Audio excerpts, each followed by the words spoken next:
Hi అండి. ఇప్పుడు నాతో పాటు ఉన్న బుడ్డదైతే మన స్కూల్లో పాపే. మీరు ఎప్పుడైనా వీడియోస్లో అబ్జర్వ్ చేశారో లేదో, యాక్చువల్గా పక్క బిల్డింగే వాళ్ళది. నేను ఏదో హౌస్ క్లీన్ చేసుకోవడం అది చూసి హడావడిగా వచ్చి కూర్చుని ఏదో కబుర్లు చెప్తుంది. సరే అని చెప్పి నేను కూడా పాపం వచ్చింది కదా అని కూర్చుని మాట్లాడుతూ తర్వాత చేసుకోవచ్చు అని టైం స్పెండ్ చేస్తున్నా బుడదాంతో. మీతో షేర్ చేసుకుందామని స్మాల్ వీడియో తీశాను, వినండి.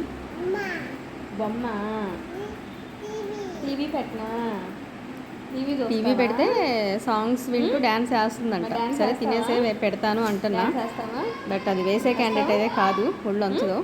వేయకపోతే కొట్టినా, వేయకపోతే ఎట్లా కొట్టినావు? ఆరిందల కబుర్లు మాత్రం చెప్తూ ఉంటుంది, మాటలు ఇంకా రావు. 2.5 years. ఓకేనా? వేనా మరి పెట్టినా, దుగ్గు కొట్టినా, టీవీ పెడతా, నువ్వు డ్యాన్స్ అయ్యి.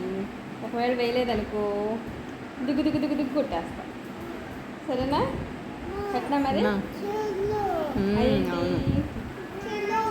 నీవేనా పట్టీలా?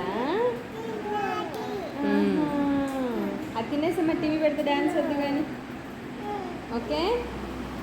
ఎంత మామగారు ఉండి శుభ్రం చేసినా అప్పుడప్పుడు పెద్దవాడు కదంటే నేనే క్లీన్ చేసుకుంటూ ఉంటాను హౌస్ని, లేకపోతే బాగోదని. ఈరోజైతే ఆ పర్పస్ ఆ పనిలో ఉన్నాను. ఈవిడ వచ్చిందని పెద్ద మనిషి కూర్చున్నాను. Thank you.